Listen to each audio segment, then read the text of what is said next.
नमस्कार दोस्तों, मैं हूं दीपक त्रिपाठी और आप सभी का स्वागत करता हूं आपके अपने YouTube channel HM coaching classes में। कैसे हैं आप सभी? आई होप अच्छे होंगे और बेहतर तैयारी आपकी चल रही होगी।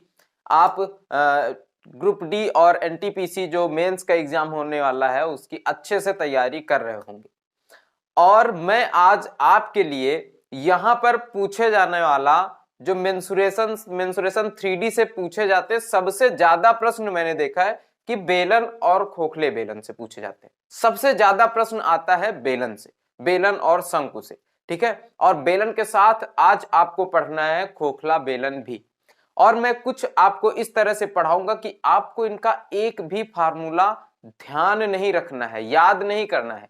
बस मैं आपको बताऊंगा कि किस तरह से आप समझ सकते हैं, कैसे आपको समझ में आ जाएगा कि हाँ भाई बेलन का वक्र पृष्ठ क्या होगा और क्यों होगा, आखिर बेलन क्या है और इसका वक्र पृष्ठ क्या होता है, इसका फार्मूला कैसे आप निकाल सकते हैं, ना कि आपको याद करना है। तो ये सारी बातें आज यहाँ पर डिस्कस होंगी और फिर इस पर बेस्ड कुछ क्वेश्चंस भी मैं करवाऊंगा।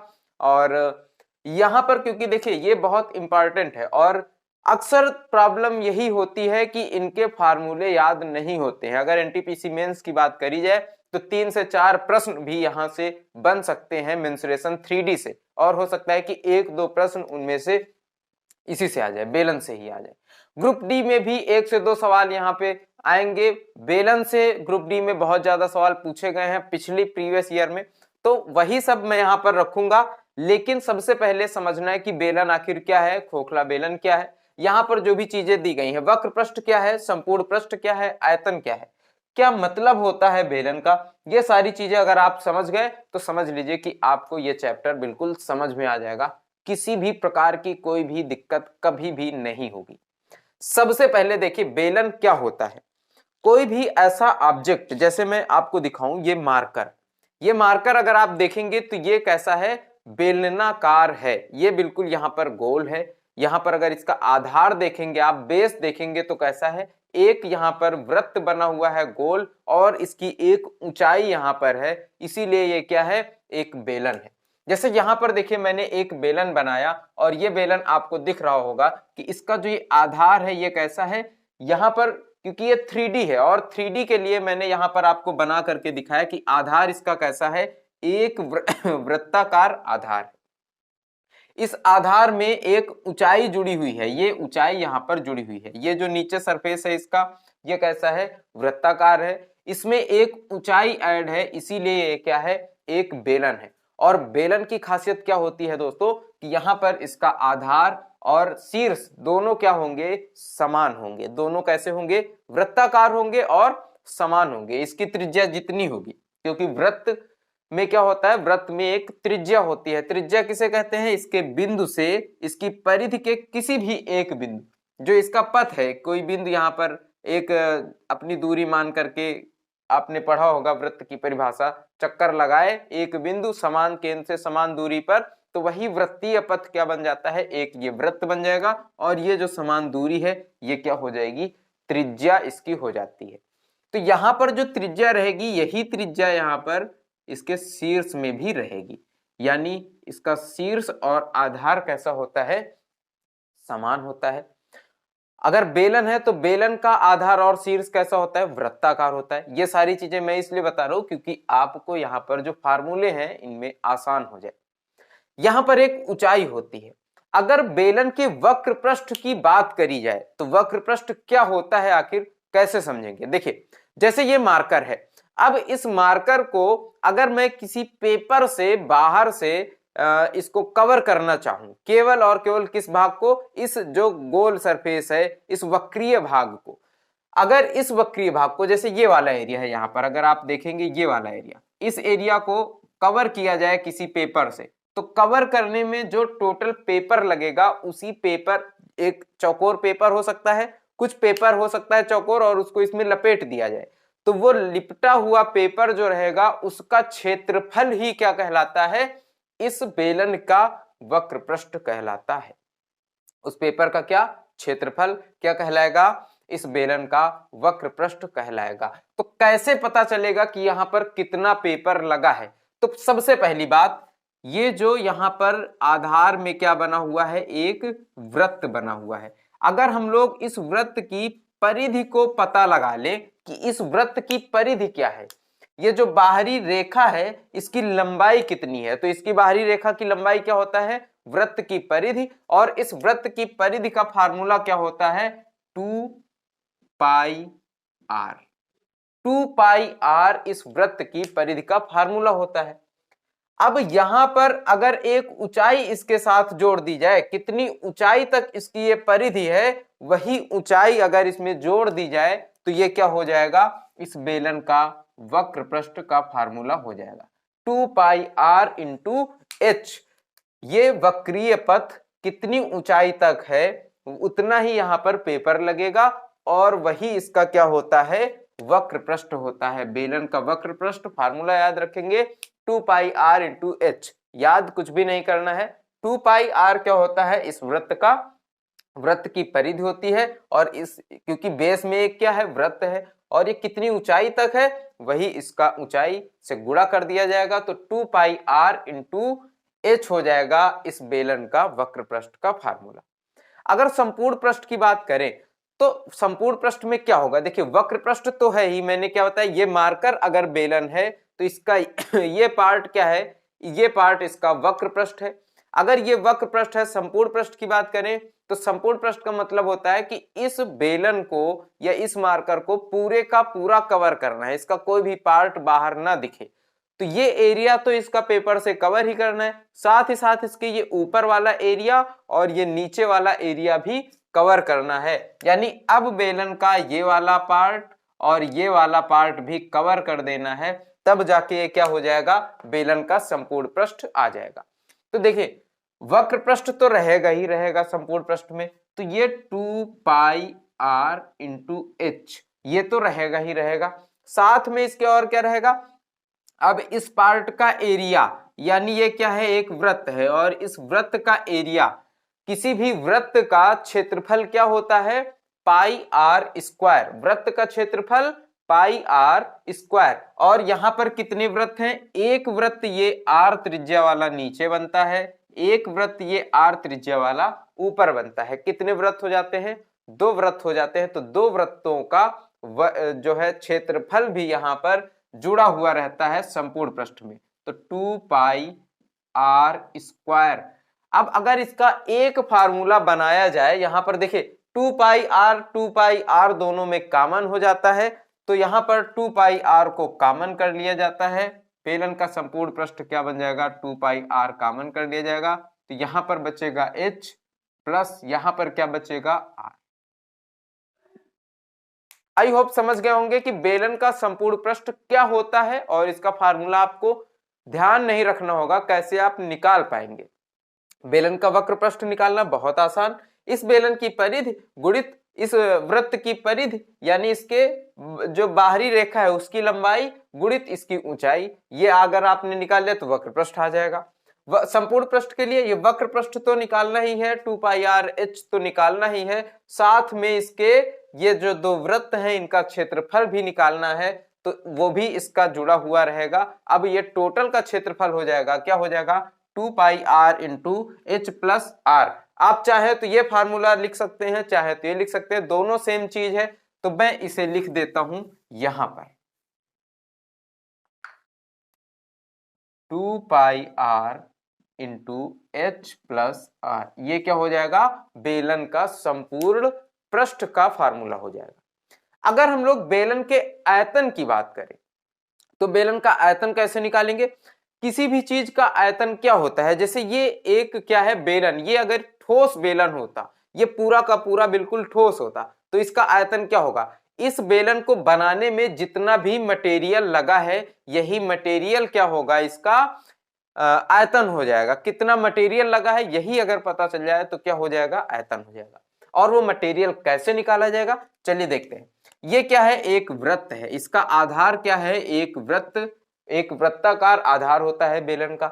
अब इस आधार का ये क्षेत्रफल कितना है, इस आधार का क्षेत्रफल कितना है अगर ये पता चल जाए और ये भी पता चल जाए कि इसका ये जो क्षेत्रफल है, ये क्योंकि ये क्षेत्रफल क्या होता है, ये पूरा का पूरा कवर्ड एरिया ही क्षेत्रफल होता है। और ये कवर्ड एरिया कितनी ऊंचाई तक है, इसका जो क्षेत्रफल है वो कितनी ऊंचाई तक है, वही इसका क्या हो जाएगा, आयतन हो जाएगा मेरे प्यारे दोस्तों। तो बेलन का आयतन का फार्मूला क्या होगा, बेलन का अगर आयतन आपको निकालना है तो वृत्त का क्षेत्रफल, जो नीचे इसके बेस में वृत्त है उसका क्षेत्रफल, क्षेत्रफल क्या होता है, pi R square. Pi R square बेलन का क्षेत्रफल, वृत्त का क्षेत्रफल होता है। और ये वृत्त का जो क्षेत्रफल है ये कितनी ऊंचाई तक है, क्योंकि बेलन में क्या है, ऊंचाई है, इंटू एच, ये क्या हो जाएगा, बेलन का आयतन हो जाएगा। तो बेलन का आयतन क्या होगा, pi R square into H. I hope अब आपको एक भी फार्मूला याद नहीं करना पड़ेगा, जितने भी मैंने लिखे हैं सब आपको समझ में आएंगे। अगर आप एक दो प्रश्न यहां से रिवाइज करते हैं अब उठा करके अपनी बुक से, तो अब आपको चीजें समझ में आएंगी। और यहां पर समझने का फायदा क्या है, फार्मूला कैसे निकालने हैं, समझने का क्या फायदा है ये भी समझिए। देखिए, अगर आप केवल और केवल इनका फार्मूला याद करते हैं, आपको पता नहीं है कि संपूर्ण पृष्ठ क्या होता है, लेकिन आपको फार्मूला याद भी है कि 2 pi R into H plus R, लेकिन प्रश्न में हो सकता है कि आपसे डायरेक्टली ये ना पूछा जाए कि बेलन की त्रिज्या ये है, ऊंचाई ये है, इसका संपूर्ण पृष्ठ बताएं।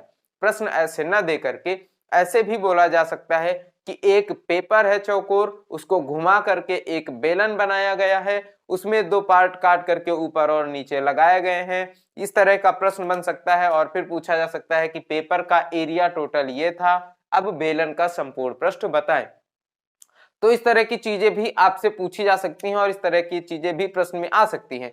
तब यहां पर आपको यह समझना जरूरी होगा कि संपूर्ण पृष्ठ क्या होता है, वक्र पृष्ठ क्या होता है, आयतन क्या होता है। आयतन क्या होता है, इसका क्षेत्रफल इंटू ऊंचाई, और संपूर्ण पृष्ठ क्या होता है, इसका वक्र पृष्ठ प्लस इसका क्षेत्रफल और इसका क्षेत्रफल, यानी आधार का और शीर्ष का क्षेत्रफल प्लस वक्र पृष्ठ का क्षेत्रफल। और वक्र पृष्ठ का क्षेत्रफल क्या होता है, इस वृत्त की परिधि, जो भी वृत्त की परिधि होगी वो और ऊंचाई, इन दोनों का गुणा कर दिया जाएगा, परिधि इंटू ऊंचाई क्या हो जाएगा, वक्र पृष्ठ हो जाएगा।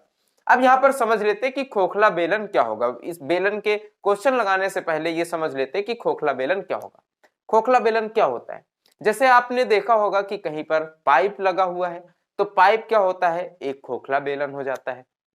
ठीक है, पाइप कुछ मोटा होगा तो उसका जो मटेरियल होगा, बीच वाला भाग ये ज्यादा होगा, यहाँ पर अगर पाइप मोटा होगा तो ये मटेरियल ज्यादा होगा इसमें, अगर पाइप पतला होगा तो ये मटेरियल कम होगा, यानी पाइप का आयतन कम होगा। अब यहां पर कैसे समझेंगे कि क्या है वक्र पृष्ठ, क्या है संपूर्ण पृष्ठ और क्या है बेलन का आयतन।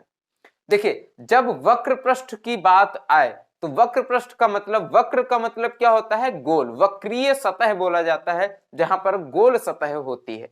अब यहां पर वक्रीय का मतलब क्या होता है, जहां पर ये मुड़ी हुई सतह है, गोल सतह है, उसे ही वक्र पृष्ठ बोला जाता है। और खोखले बेलन का वक्र पृष्ठ क्या होता है, तो यहां पर आप देखेंगे तो आपको दो सतह मिल जाएंगी, घूमी हुई दो सतह। यहां पर केवल एक सतह थी, यही बाहरी सतह। अब अगर इसमें देखेंगे तो ये एक बाहरी सतह तो है ही, अगर आप किसी पाइप में देखेंगे तो बाहर से तो गोल है ही, अगर आप उसके अंदर भी देखते हैं तो अंदर भी एक गोल सतह होती है, इसके अंदर भी ये जो सतह है ये भी एक गोल सतह है। तो यहां पर खोखले बेलन में दो त्रिज्याएं हो जाती हैं। एक त्रिज्या ये इसके बिंदु से लेकर के बाहरी आवरण तक की दूरी को क्या बोलेंगे, मध्य बिंदु से बाहरी आवरण तक की दूरी को कैपिटल आर हम बोल रहे हैं, और जो इसके भीतरी सतह है, वक्रीय सतह, उसके बीच की दूरी को क्या बोल रहे हैं, स्मॉल आर बोल रहे हैं। ठीक है, क्योंकि यहां पर जो वृत्त बनेगा वो कुछ ऐसा बनेगा, क्योंकि ये पार्ट कौन सा रहेगा, पाइप का वही मटेरियल रहेगा जो पाइप जिससे बना हुआ है। मान लीजिए प्लास्टिक का पाइप है तो ये प्लास्टिक का मटेरियल यहाँ पर लगा हुआ है, और इसके भीतरी त्रिज्या क्या होगी, स्मॉल आर, बाहरी त्रिज्या क्या हो जाएगी, कैपिटल आर हो जाएगी। और ये मैंने कुछ इस तरह से बेलन यानी पाइप के रूप में इसे बनाया है। अगर खोखले बेलन का वक्र पृष्ठ की बात करी जाए तो ये बाहरी आवरण जितना है, बाहरी पार्ट जो है उसका क्षेत्रफल और इसके भीतर जो है ये इसका क्षेत्रफल, दोनों को जब ऐड कर लिया जाएगा तब खोखले बेलन का वक्र पृष्ठ निकल करके आएगा। अब देखिए बेलन का वक्र पृष्ठ नॉर्मली क्या होता है, 2 पाई r इंटू एच। अगर यहां पर खोखले बेलन का वक्र पृष्ठ देखा जाए तो क्या होगा, देखिए यहां पर त्रिज्याएं कितनी है, 2 है, एक है ये कैपिटल आर। तो सबसे पहले इस बाहर वाले बेलन का क्या निकाला जाएगा, वक्र पृष्ठ निकाला जाएगा। तो बाहर वाले बेलन का वक्र पृष्ठ क्या होगा, 2 pi capital are into H, plus ये भीतर वाले जो बेलन है इसका वक्र पृष्ठ निकाला जाएगा, क्योंकि ये भी तो एक सतह है वक्रीय, इसका भी क्षेत्रफल निकाला जाएगा। तो क्या हो जाएगा वक्र पृष्ठ का, 2 pi small R into H. अब यहां पर आप चाहें तो 2 पाई को कॉमन कर सकते हैं, 2 पाई इंटू एच को कॉमन कर सकते हैं। तो ये फार्मूला क्या बन जाएगा, 2 pi R plus 2 pi capital R plus small R into H, ये आपका फार्मूला बन जाएगा। खोखले बेलन का वक्र पृष्ठ 2 pi R plus R into H, capital R plus small R. इसे आप R1 R2 भी डिनोट कर सकते हैं, दिखा सकते हैं, ये R1 R2 भी बना सकते हैं और R1 प्लस R2 भी कर सकते हैं, ठीक है। तो इसे आप अपने तरीके से कर सकते हैं। अब यहां पर खोखले बेलन का संपूर्ण पृष्ठ क्या होगा, अगर संपूर्ण पृष्ठ की बात करी जाए तो देखिए यहां पर जो खोखले बेलन का वक्र पृष्ठ है, ये वक्र पृष्ठ तो रहेगा ही रहेगा, क्योंकि ये जो वक्रीय सतह है इनका क्षेत्रफल तो रहेगा ही। साथ में इसके और क्या होना चाहिए, इसके साथ में ये जो पार्ट है इस पार्ट का भी क्षेत्रफल रहेगा, ये वाला पार्ट, ठीक है।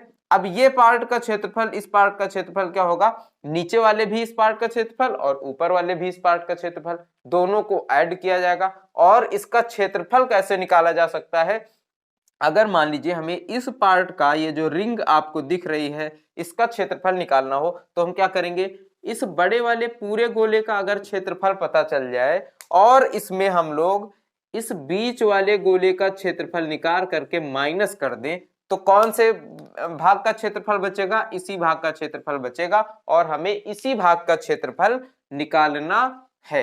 अब चलिए देखते हैं कि कैसे इसे निकाला जाएगा। देखिए संपूर्ण पृष्ठ में सबसे पहले तो यही लिख देंगे, 2 pi R plus R into H, plus यहां पर इसको कैसे निकालेंगे, तो देखिए बाहरी गोले जो ये वृत्त है इसका क्या निकाला जाएगा, क्षेत्रफल, क्योंकि हमें क्षेत्रफल निकालना है। तो बाहर वाले गोले का क्षेत्रफल क्या हो जाएगा, pi R square, pi R square, minus कर देंगे इसमें ये भीतर वाले वृत्त का क्षेत्रफल, तो ये भाग का निकल आएगा। तो pi R square, capital R square में से स्मॉल आर का स्क्वायर माइनस कर दिया जाएगा। और एक ये पार्ट नीचे है, एक ये ऊपर है, तो इसको किससे गुणा कर दिया जाएगा, 2 से गुणा कर दिया जाएगा और इसे यहीं पर ऐड कर दिया जाएगा। तो क्या हो जाएगा, 2 पाई यहां पर कॉमन हो जाएगा दोनों में, तो 2 पाई कॉमन हो जाएगा, बचेगा कितना, R square minus R square, capital R square minus small R square, ये इतना यहां पर बचेगा, ठीक है। देखिए अब यहां पर क्या करना है, अब इसे चाहे तो आप और भी ज्यादा सरल कर सकते हैं। और ज्यादा सरल कैसे कर पाएंगे, चलिए देखते हैं। यहां पर देखिए 2 पाई कॉमन हो रहा है, 2 पाई यहां पर कॉमन हो जाएगा। अब इसको अंदर लिखते हैं, अंदर यहां पर क्या आ रहा है, R plus R into H, plus 2 pi तो यहां पर हट चुका है क्योंकि कॉमन ले लिया है, बचा कितना, R square, capital R square minus small R square. यहां पर A square minus B square का फार्मूला लगाएंगे तो क्या हो जाएगा, R plus R, R minus R. अब यहां से आर प्लस आर दोनों में क्या हो जाएगा, कॉमन हो जाएगा, तो बचेगा कितना, 2 pi R plus R into, यहां पर जब ये कॉमन हो जाएगा तो क्या बचेगा, इसमें देखिए 2 पाई पहले से कॉमन था, आर प्लस आर और कॉमन कर लिया, तो अब क्या बचा, यहां पर h बचा है, प्लस ये क्या बचा है, आर माइनस आर। आप चाहें तो डायरेक्ट ये फार्मूला लिख सकते हैं खोखले बेलन का संपूर्ण पृष्ठ बराबर 2 pi into R plus R into ये क्या है h, क्योंकि ये ऊंचाई है, h plus R minus R, capital R minus small R. अब ये फार्मूला बन जाएगा। आप चाहें तो इसे याद करें या फिर मैंने जैसे आपको बताया कि आप समझ सकते हैं और समझ करके अपने फार्मूले को लिख सकते हैं खुद से। आपको याद नहीं करना पड़ेगा, बस समझना है। और समझेंगे कैसे? अगर खोखले गोले का संपूर्ण पृष्ठ निकालना है तो आपको खोखले बेलन का पहले तो वक्र पृष्ठ निकालना है, फिर उसके बाद आपको ये जो नीचे वृत्त है, ये जो ऊपर वृत्त है और वृत्त का ये वाला पार्ट, इस पार्ट का क्षेत्रफल निकालना है और इसमें क्या कर देना है, ऐड कर देना है। चलिए अब यहां पर डायरेक्ट ये वाला फार्मूला लिख देते हैं, जिससे कि अगर आप याद करना चाहें तो याद भी कर ले। 2 pi R plus R H plus R minus. अब आते हैं खोखले बेलन के आयतन का फार्मूला। समझिए कैसे होगा खोखले बेलन के आयतन का फार्मूला, क्या होगा समझिए। यहां पर क्या था, ये पूरा एक ठोस गोला था, मैंने इसका क्षेत्रफल निकाला और ऊंचाई से गुणा कर दिया, क्योंकि यहां पर मटेरियल कितना लगना था, जितना ये पूरा पार्ट है और इसकी ऊंचाई।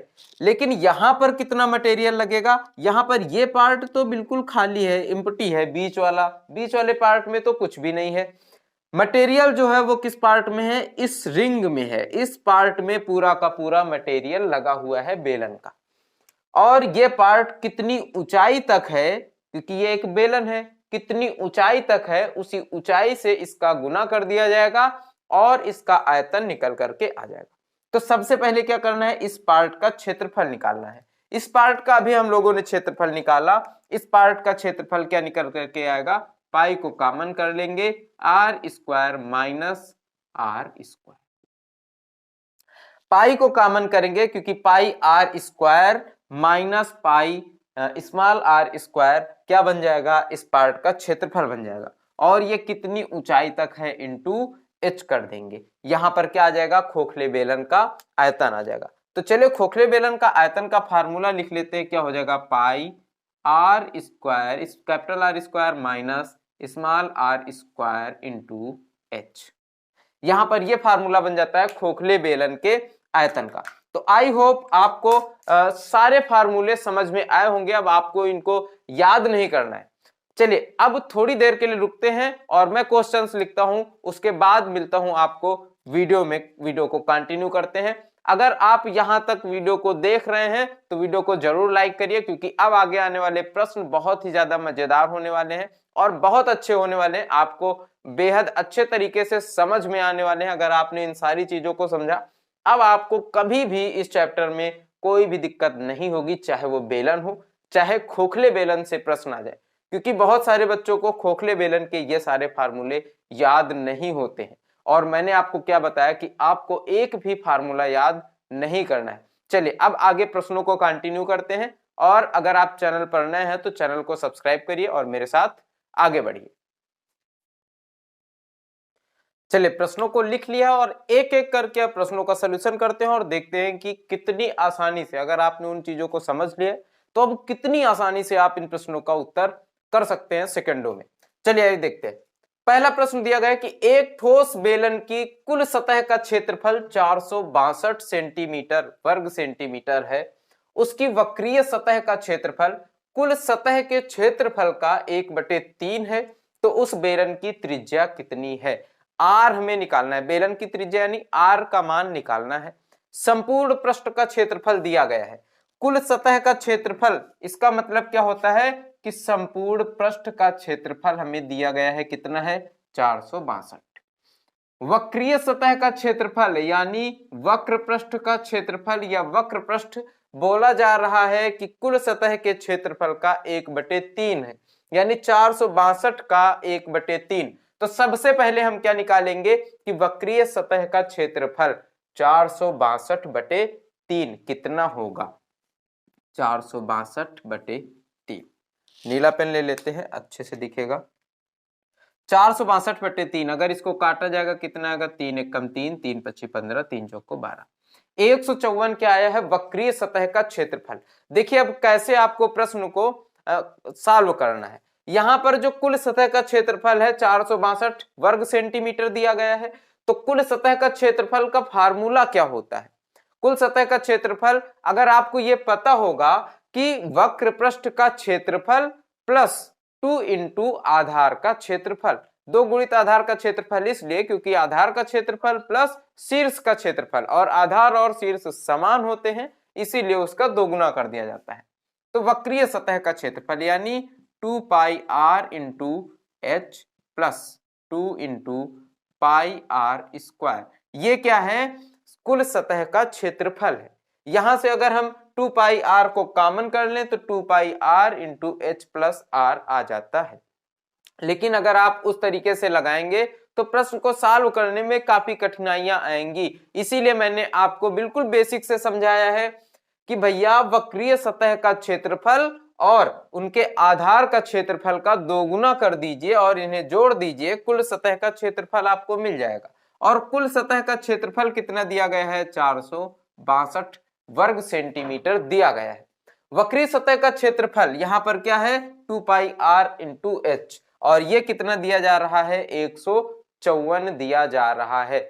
इसका 1/3 दिया जा रहा है। अगर 1/3 ये है तो इसमें से घटाएंगे तो इसका क्या निकल करके आ जाएगा, 2/3, यानी इसका दोगुना।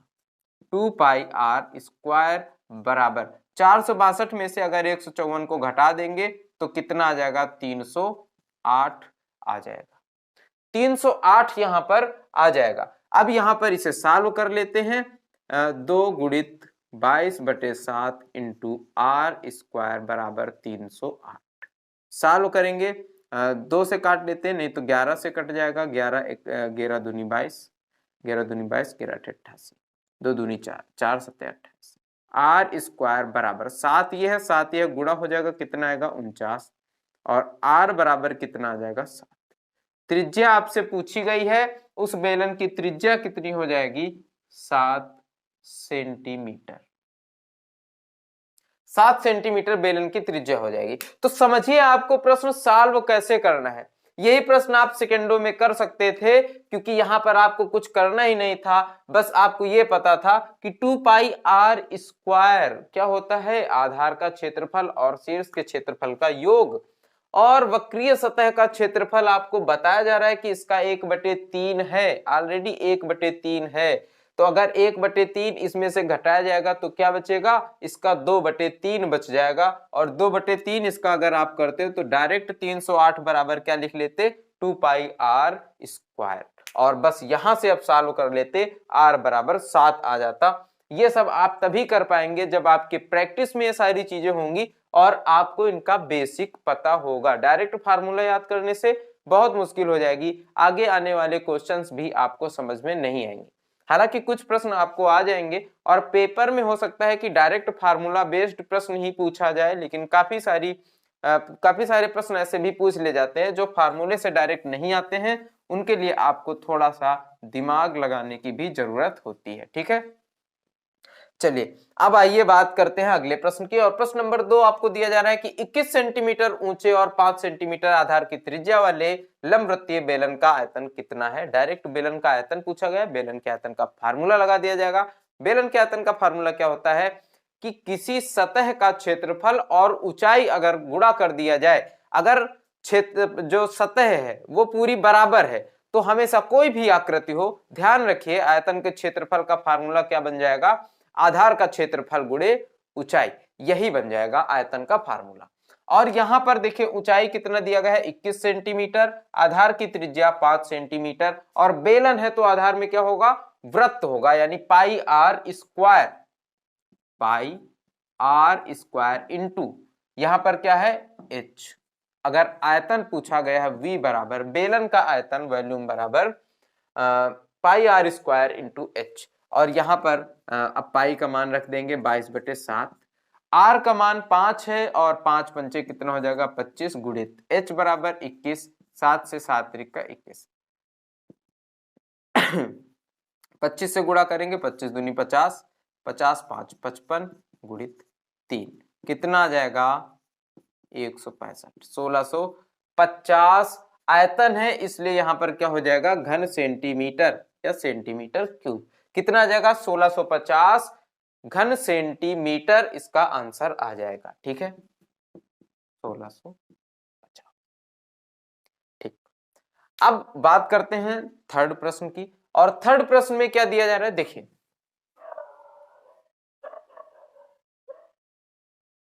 थर्ड प्रश्न में दिया जा रहा है कि आधार की त्रिज्या 7 सेंटीमीटर और ऊंचाई 20 सेंटीमीटर वाले लंबवृत्तीय बेलन का कुल पृष्ठीय क्षेत्रफल क्या होगा। भैया संपूर्ण पृष्ठ का क्षेत्रफल पूछा गया है। कुल पृष्ठीय क्षेत्रफल का मतलब क्या होता है, संपूर्ण पृष्ठ का क्षेत्रफल क्या होगा। और संपूर्ण पृष्ठ के क्षेत्रफल का मतलब क्या होता है, पहले तो वक्र पृष्ठ का क्षेत्रफल निकालिए 2 पाई r इंटू एच प्लस चाहे तो ये कर लीजिए 2 पाई r h प्लस r। ये डायरेक्ट आप लिख सकते हैं। अगर आपको यहां पर दिया जा रहा है कि त्रिज्या कितनी है 7 सेंटीमीटर, संपूर्ण पृष्ठ का क्षेत्रफल क्या होता है 2 पाई r into H plus r। मान रख दीजिए पाई का 22/7 इंटू r कितना दिया जा रहा है 7 सेंटीमीटर गुणे 7, h कितना है 20 प्लस 7 कितना हो जाएगा 27 और 7 से 7 कैंसिल, यहां पर हो जाएगा 44 गुणे 27। इसको आप गुणा कर लेंगे तो जो भी वैल्यू आएगी 4 सते 28, 2 4 दूनी 8, 2 10, 108 1188 वर्ग सेंटीमीटर, 1188 वर्ग सेंटीमीटर। ठीक है, अगर कैलकुलेशन में कुछ गड़बड़ी होगी तो आप लोग इसे सुधार लेना, वैसे होगी नहीं लेकिन देख लेना, एक बार चेक कर लेना। अगर कैलकुलेशन में कुछ गलत होता है तो इसे आप लोग एक बार कैलकुलेट कर लेना और सही कर लेना। अगर कुछ गड़बड़ होता है तो कमेंट करके जरूर बताना। ठीक है,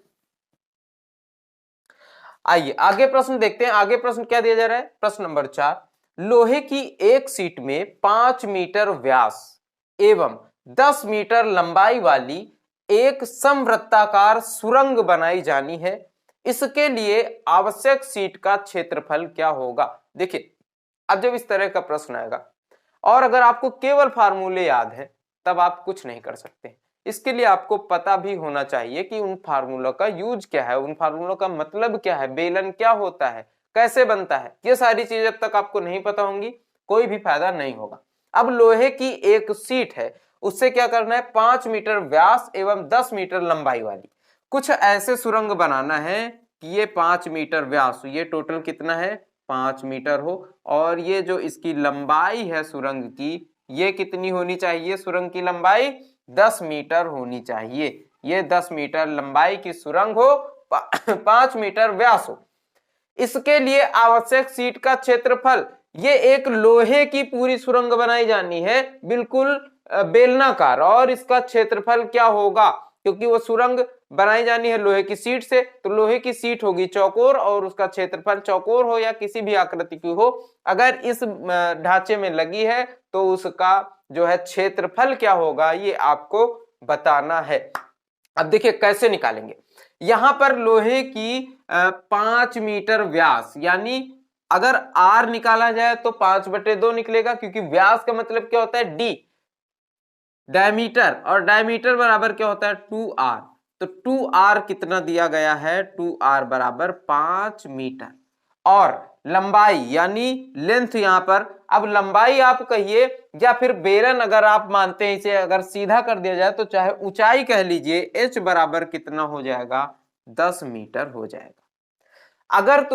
अगर आपको निकालना है उस जो सीट है लोहे की सीट है उसका क्षेत्रफल निकालना है, तो उस सीट का क्षेत्रफल क्या होगा, ये जो सुरंग बनी है, क्योंकि ये सुरंग यहां से तो खाली है, यहां पर तो कुछ भी नहीं है, यहां पर भी कुछ भी नहीं है, तो किस चीज का क्षेत्रफल निकालना है, इस चीज का क्षेत्रफल निकालना है। और ये क्या होता है, ये होता है वक्र पृष्ठ, क्या होता है वक्र पृष्ठ का क्षेत्रफल, वक्र पृष्ठ का क्षेत्रफल। तो बेलन के वक्र पृष्ठ का क्षेत्रफल का फार्मूला क्या होगा बताइए जरा। बेलन का वक्र पृष्ठ बराबर 2 पाई r इंटू h हो जाएगा, और यहां पर 2r दिया जा रहा है, 2r आपको दिया जा रहा है कितना है 5 है, h कितना दिया जा रहा है 10 है, तो कितना हो जाएगा 10 पंचे 50, ये है 10 और 2r दिया जा रहा है 5, बचेगा कितना पाई, तो कितना हो जाएगा 10 पचे 50, 50 पाई आपका आंसर हो जाएगा। सीट का क्षेत्रफल क्या होगा 50 पाई। ठीक है, अब ये लास्ट प्रश्न दिया गया है और लास्ट प्रश्न किस पर आधारित है, खोखले बेलन पर आधारित प्रश्न है। 20 सेंटीमीटर लंबी एक खोखली ट्यूब लोहे की बनी है और उसका बाहरी एवं आंतरिक व्यास क्रमशः 8 सेंटीमीटर एवं 6 सेंटीमीटर है। ट्यूब बनाने में प्रयुक्त लोहे की छड़ का आयतन क्या होगा। देखिए सबसे पहले यहां पर क्या देखेंगे कि ये क्या दिया जा रहा है, व्यास दिया जा रहा है। व्यास दिया जा रहा है 8 सेंटीमीटर एवं 6 सेंटीमीटर बाह्य और आंतरिक। जो बाह्य व्यास होता है, मान लीजिए ये एक वृत्त है, एक ये वृत्त है, बाह्य व्यास क्या होगा ये, और ये हमने क्या माना था जब फार्मूला भी बताया तो कैपिटल आर, और जो आंतरिक व्यास है ये क्या है स्मॉल आर। और कैपिटल आर यहां पर कितना दिया जा रहा है 8, 8 का आधा। भाई जब ये व्यास दिया जा रहा है, ये त्रिज्या है, ये कैपिटल आर क्या है ये त्रिज्या है और ये स्मॉल आर भी त्रिज्या है। ये व्यास दिया जा रहा है 8 सेंटीमीटर, इसका आधा कितना होगा 4 सेंटीमीटर, और स्मॉल आर क्या होगा 3 सेंटीमीटर, क्योंकि यहाँ पर 6 सेंटीमीटर व्यास है तो त्रिज्या क्या होगा 3 सेंटीमीटर हो जाएगी। और यहाँ पर क्या दिया जा रहा है लंबाई, लेंथ दी जा रही है ट्यूब की। तो अब चाहे ट्यूब की लंबाई कहिए या फिर इसे सीधा कर दीजिए तो ट्यूब की ऊंचाई कह लीजिए, इसे आप ऊंचाई भी मान सकते हैं क्योंकि फार्मूला एच के रूप में लिखा गया है। तो यहाँ पर एच आप समझ सकते हैं कि 20 सेंटीमीटर ऊंचाई है ट्यूब की। और यहां पर पूछा क्या जा रहा है कि खोखले जो ट्यूब है, क्योंकि खोखले बेलन का आयतन, ट्यूब कैसा होगा खोखला होगा, जब यहां पर आंतरिक और बाह्य त्रिज्याएं दी गई हैं तो आयतन क्या होगा, तो आपको क्या लगाना है, आपको फार्मूला लगाना है खोखले बेलन का आयतन। और खोखले बेलन का आयतन क्या होता है pi R square minus R square into H. Pi capital R square minus small R square into H होता है। और यहां पर कैपिटल आर कितना दिया गया है 4, स्मॉल आर कितना दिया गया है 3। तो यहां पर करेंगे क्या पाई कैपिटल आर स्क्वायर यानी 16 माइनस स्मॉल आर 3 कितना हो जाएगा 9 इंटू एच कितना है 20। 16 में 9 जाएगा कितना बचेगा 7, और यहां पर पाई की वैल्यू रख देंगे 22/7 इंटू 20 कितना हो जाएगा 440। आंसर कितना आ जाएगा यहाँ पर 440। आई होप आपको ये सारे प्रश्न अच्छे से समझ में आए होंगे, पूरा का पूरा मेथड समझ में आया होगा। और मैंने जो इसके पहले आपको बताया कि फार्मूले आप कैसे समझ सकते हैं, कैसे निकाल सकते हैं, ये बेहद इंपॉर्टेंट चीज है। ये आपको हमेशा ध्यान रखनी है कि आप कैसे फार्मूलों को निकाल सकते हैं। आपको फार्मूले याद ना करने पड़े इसके लिए मैंने ये आपको तरीका बताया, और यहाँ पर कुछ प्रश्न भी इससे रिलेटेड करवाए जो कि मोस्ट इंपॉर्टेंट है। आप किसी भी परीक्षा की तैयारी करिए, आप चाहे एसआई की तैयारी करिए, आप कांस्टेबल की तैयारी करिए, आप रेलवे ग्रुप डी की तैयारी करिए, एनटीपीसी की तैयारी करिए, लेखपाल की तैयारी करिए, या फिर आप किसी भी परीक्षा की तैयारी करिए, हर परीक्षा में एडवांस मैथ से मेंसुरेशन टॉपिक ये और ये बेलन और खोखले बेलन से बहुत इंपॉर्टेंट प्रश्न आते हैं। अगर आपने ये क्लास पूरी की पूरी देखी है तो आई होप आपको अच्छी लगी होगी, और अगर ऐसा है तो आप अपना एक प्यारा सा कमेंट मेरे लिए छोड़ सकते हैं और मेरे चैनल को सब्सक्राइब करके मुझे सपोर्ट कर सकते हैं। मैं अब आपको नेक्स्ट क्लास में, नेक्स्ट वीडियो में, नेक्स्ट अपडेट और नेक्स्ट कंटेंट के साथ मिलूंगा। तब तक के लिए नमस्कार, जय हिंद।